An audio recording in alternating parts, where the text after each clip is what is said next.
I might think twice before inviting Jesus to dinner. We've heard one story today from Luke chapter 14, but in that same chapter, there are 4 stories circling around tables where it just gets more and more awkward as it goes.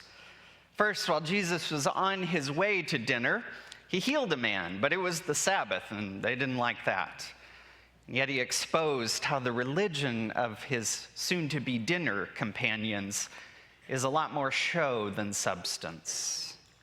When they got around the table, Jesus points out how other guests who were there with him took the most prominent places.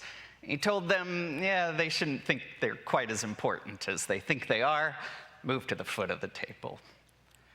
And imagine everybody squirming by this point. Jesus tells the host, you should have picked some different guests to come to the meal today. Not the kind of people who could reciprocate and return the offer, but invite those who could never invite you back. Can you imagine at this point just how uncomfortable it must have felt? The discomfort, the humiliation, the nervous energy in the room. At that point, someone simply blurts out, and I imagine it was just to try to break some of the tension of that meal. Blessed are those who will eat bread in God's kingdom. Yeah. No relief, though, because Jesus sees that as an opening to tell a story that had to make everyone even more tense than they were already. I repeat, I'd think twice before inviting Jesus over for dinner. I do jest a bit, but it's important for us to pay attention to what is happening at this table. Sharing a meal in that time was a key way that social structures and the social order were lived out and maintained. It was at a meal shared among equals in society that the worth of guest and host were solidified. It's here that important people could confirm that they were important and not like those who would never be worthy to be invited to a meal with us. Come to think of it, that's maybe not just a story from Jesus' time. That gets played out in our own time and time again. But Jesus wants us to see something else. So when that guest blurts out, blessed are those who sit down at the table to share in God's banquet, we're wise to listen in to the story that Jesus has to tell. As he begins to tell his story of another meal where someone decided to throw a great party. When the preparations had been made and the meal was ready, a slave was sent out like a dinner bell calling the guests to the table. But they were all too busy to come. Angry, but undeterred, the master was committed to have a crowded table. So that slave was sent out a second time, this time to bring those who would never have been invited to a great feast like this. That is, the outcasts of society, those who had been marginalized. Slave went, but not even that invitation led to a full table. It took a third call, this time pleading with anyone in the streets to come and to join in the feast. Now imagine for just a moment, can you imagine how offensive Jesus' story must have sounded to the important people at the table he was at that day?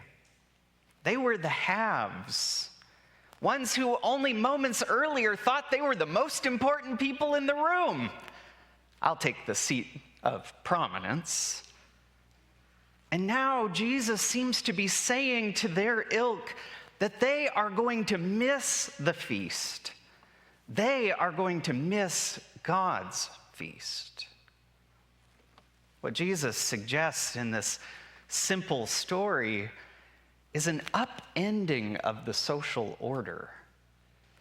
Jesus suggests that this upside-down meal where the haves are banished and those who are the have-nots have a place at the table, this is a sign of God's banquet.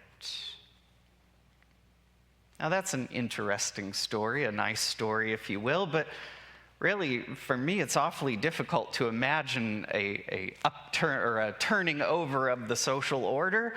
I can't hardly imagine the world any different than it is. Things don't seem to change much, only more of the same. Well, I do take that back. When I was younger, we thought it was the multimillionaires who ruled the world, but now we've switched out that M for a B. It's the billionaires who call the shots, hold the power. Two political parties are taking over the news cycles these days and will for the months to come. But when you get down to it, both cater to the interests of huge corporations and the ultra-wealthy, even as they, with a straight face, try to convince us that I'm the people's candidate.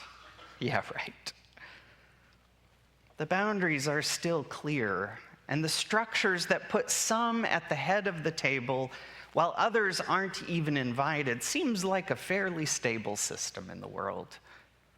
Indeed, it's difficult to imagine the world any different than it is. And yet, the sign of Jesus' upside-down world, that upside-down feast, is right in front of us.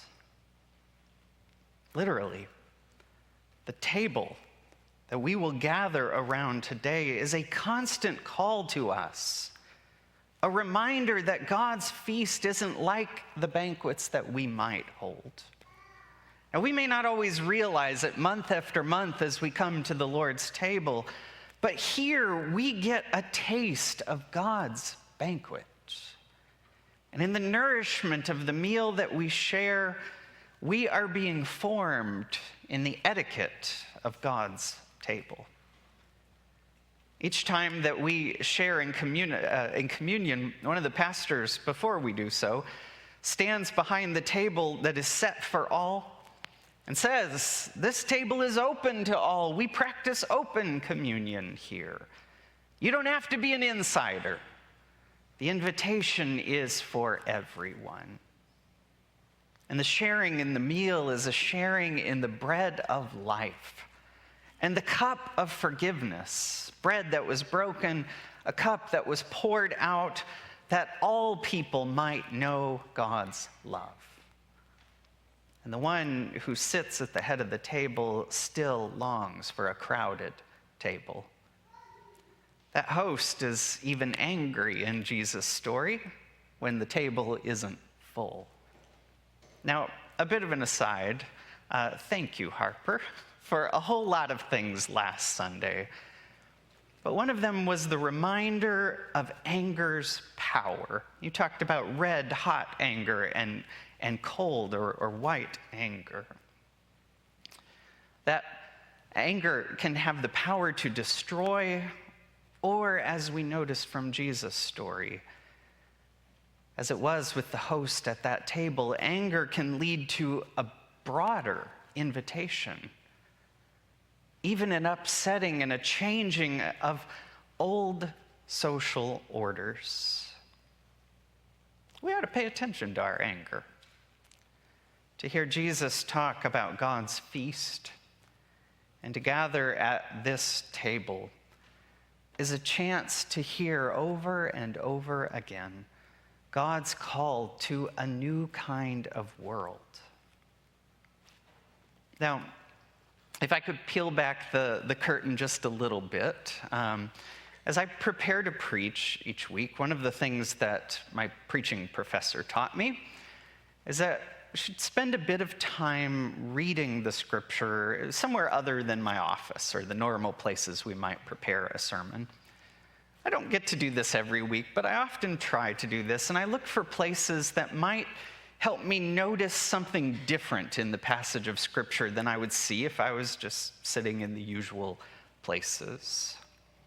So this last Monday, as I was thinking about this moment, I went downstairs to the Wesley Center.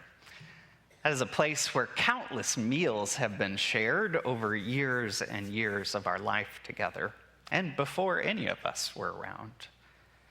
And many times, the guests who gathered at those tables don't have a whole lot of standing in the world. The tables had been removed because they were cleaning the floors this last week. It looks great down there. But as I sat in one of the few chairs that were in the room in the back of the Wesley Center, I began to read Luke chapter 14 and think about our story. And it wasn't long after starting this process that I recalled a meal in that place that I have tried very, very hard over the years to forget.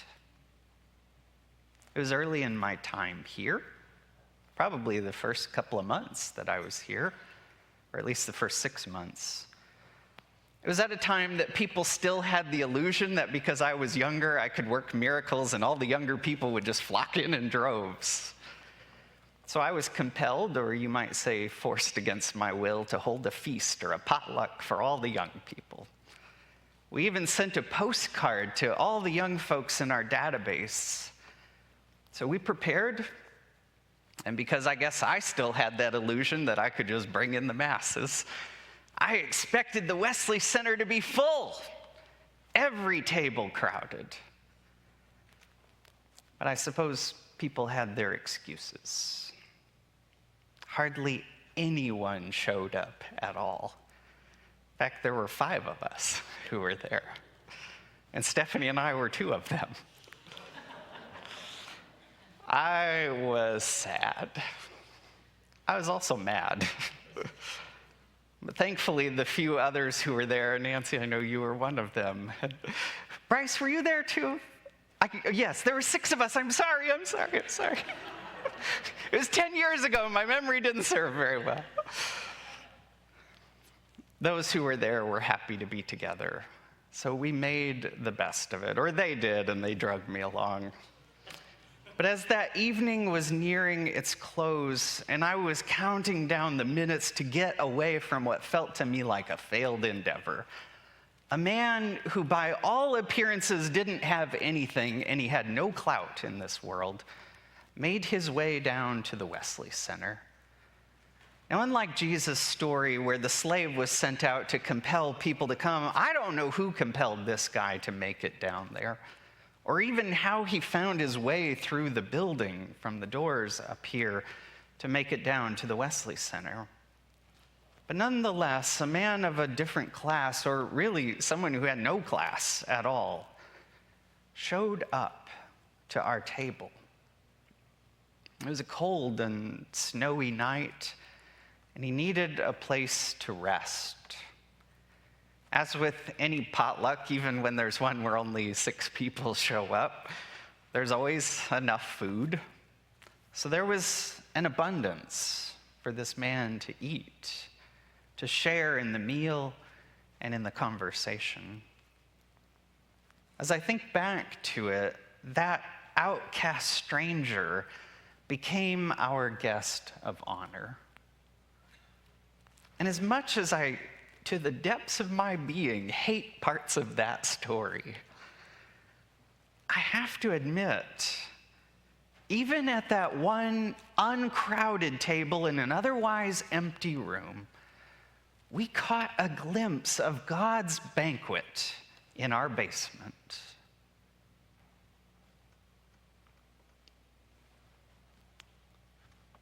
In the end of the story from Luke, it doesn't say if the table was full or not.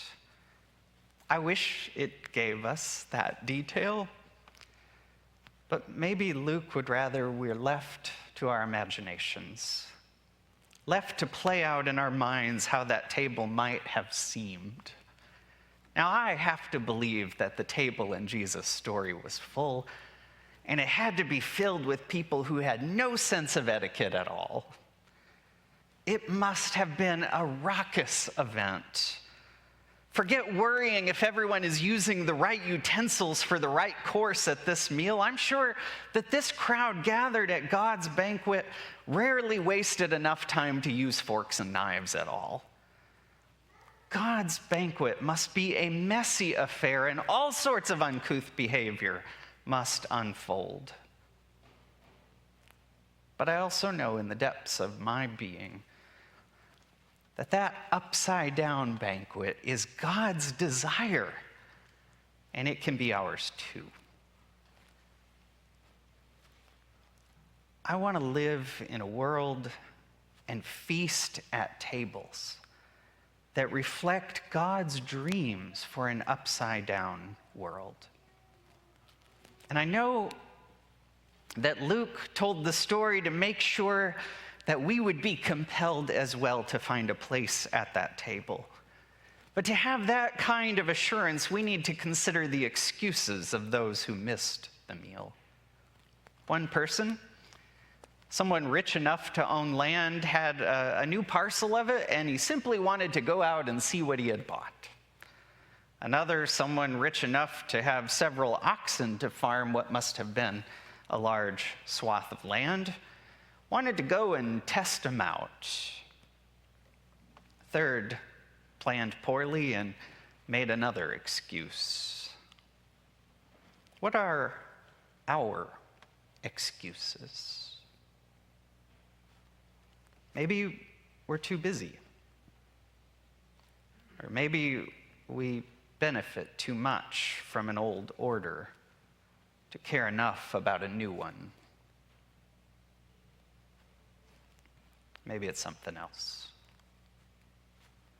Blessed is anyone who shows up to eat bread at God's crowded table. But unlike the guest who blurted out that comment, we ought to remember just how odd the guests at that table must have looked. But thankfully, God keeps calling us back to receive from this table of grace, so that we can be among those who accept the invitation to God's peculiar banquet.